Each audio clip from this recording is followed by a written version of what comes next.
Welcome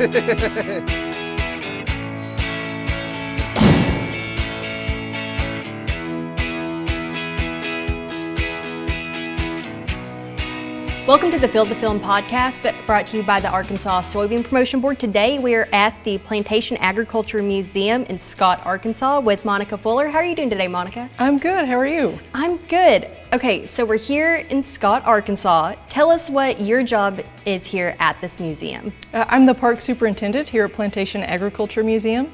So I oversee day-to-day operations and manage a small team. So a very small team. We have 14 acres and 7 buildings. I also manage Lower White River Museum State Park in Des Arc, helping people make that connection with the past. For here, it is helping them connect to the farming history that some of them don't really know a lot about, but for a lot of people, it's a part of their personal history. So they had grandparents and great-grandparents that worked on farms and picked cotton, and they heard stories about it, but they didn't really understand what they were telling them until they come here and they see the cotton plants or they try to pick cotton. And it's just so neat to watch. Can you tell us a little bit about your background, where you grew up, and how you got to be where you are today? I grew up in Northeast Arkansas at Lake Charles State Park. So my dad was also a park superintendent. He worked for state parks for over 40 years. And so I've always been connected to state parks. And I saw what he did and the value that that had, and I ended up doing the same thing. So the value that it had, can you tell us a little bit more about what that means? When you work for state parks, a lot of times you end up being really involved in the community, as well as protecting whatever resource your park has. Growing up, he used to ask me if I wanted to be a ranger, and I always said no. I kind of fell into this. He did give me a little bit of a push. When I was looking for jobs, he said, why don't you apply for state parks, at least in the meantime, while you're looking for jobs? And that was 11 years ago, so I didn't really plan on working for state parks. Tell us about your education then, kind of what you did plan to do. So I have a bachelor's degree in history from Lyon College and a master's degree in teaching from Harding University. And I recently got a certificate in museum studies from Northwestern University. I always knew that I wanted to work with history and I really wanted to work in a museum. It's really competitive to get into museums, and so I thought teaching would be a safer route. And then I ended up not being able to find a teaching job, but did find a job in a museum anyway. So what was your first job out of school? My first job out of graduate school was as a long-term substitute teacher. 9th grade economics and Arkansas history. I really liked the Arkansas history and not the economics as much. What I discovered when I was in a classroom was I really loved interacting with the kids and getting them that aha moment where they made the connection, they learned the thing, and I really didn't like lesson plans. And so what I do now, or the job that I started in state parks as, was in an education job where I was still getting to do programs and work with kids on field trips, and so I got that aha moment, only no lesson plans. And it wasn't the same thing several times a day like teachers normally do. It was something different every day. So it's basically the best of both worlds. It is. Like, I get to see students on field trips where they're happy and they want to be there, and I get them to make this connection to whatever we're learning about, and then they leave and I have to do no paperwork.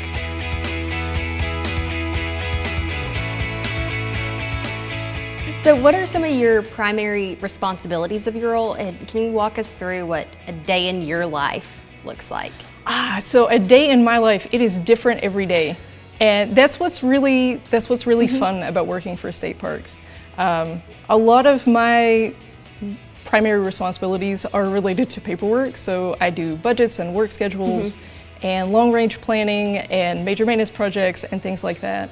But day to day, it's one day I am helping with school groups, and the next day I am working on landscaping, and the next day I am working on exhibit text, and I really like that every day is a new challenge. Have you ever seen a student just a light bulb moment for them? Yes, it is just amazing. Their whole face lights up and they get really excited about it. That's the best part.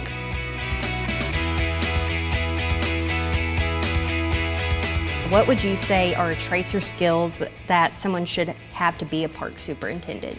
To be a park superintendent, you definitely need problem-solving skills and personal skills like working with people. So we work with the public, we work with other organizations, we work with each other. So you have to be able to work with people. And we do provide a lot of on-the-job training. Yep. So you don't have to have you don't have to know every single thing when you start. A little bit of accounting knowledge and maybe heavy equipment would help. And so if there's a piece of advice you could give someone who is really considering going into something like this, what would you say to them? Try everything. Go to a park, get an internship or a seasonal position, try it out, and anything that they will let you do while you are there, try it. So a breadth of knowledge is really beneficial when you start working for parks. It's not necessarily so much a depth of knowledge. Because you will end up doing something different every day, and it helps if you're a little familiar with this and that and the other thing. And so basically just knowing many things, whether at least a high level of things. Yes. So can you walk us through the history of the Plantation Agriculture Museum and what you guys are trying to preserve here? Sure. Plantation Agriculture Museum protects and interprets Arkansas's farming history. We say it's from statehood through World War II. So that would be approximately 1836 through 1945, with more of a focus on tenant farming and sharecropping, cotton agriculture. So a little later, like 1900 to 1945. And we also touch on mechanization, so the adoption of tractors. We have a whole exhibit on tractors that kids just absolutely love. So you just mentioned the tractors. Have you witnessed like one display or artifact that really helps students connect with the past? I mean, everybody loves tractors, right? And the kids go nuts when they see Of all course. of the tractors. But as far as connecting with the past, I really think it is the kitchen exhibit, which is right there. So that is an exhibit that kind of shows what an average tenant farmer's kitchen would look like. And it helps kids especially, but everybody connect to the actual lives of those people that were farming 100 years ago, because everybody has a kitchen. Right. And so it's so easy to see this is what they do instead of what we do. They have to build a fire in their oven to get it to work instead of just turning a knob. And so I think they can connect with that on a human level.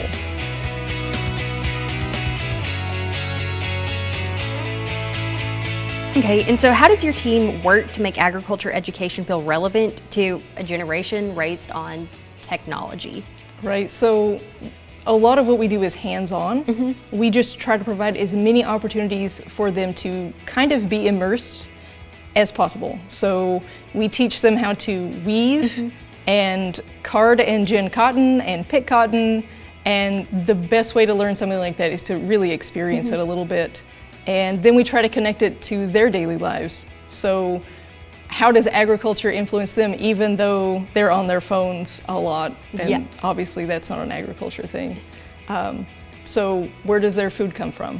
Where does their clothing come from? Where does the money come from? Money is largely cotton. So we try to connect, we immerse them and give them that hands-on experience and then connect that to their daily lives.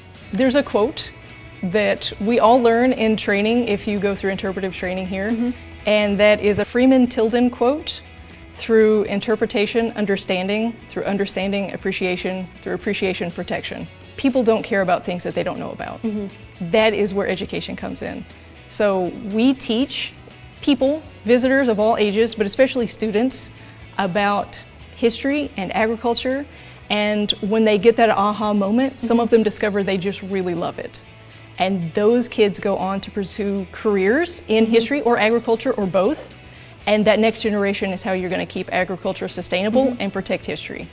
No, that's just really cool, like being able to connect that and make that long-standing relationship with agriculture starting here. Right, you got to get them young. And so I think having resources like this museum to do that, there's not a lot of other things like that right now. So it's really cool work that you guys are doing. I think in the end, everything comes down to agriculture. So agriculture is the top industry in Arkansas. Everything is related to it in some way. So if you work in tourism, some part of your job is going to intersect with agriculture. No, this conversation was so cool. I just love seeing how everything ties back together, you know, from your childhood to you basically just passing the torch along to other kids that walk through these doors every day. So thank you so much for meeting with us today and joining us on the Field to Film podcast. We had so much fun today, Monica. Yeah, I did too. Thanks for having me. Yeah, of course.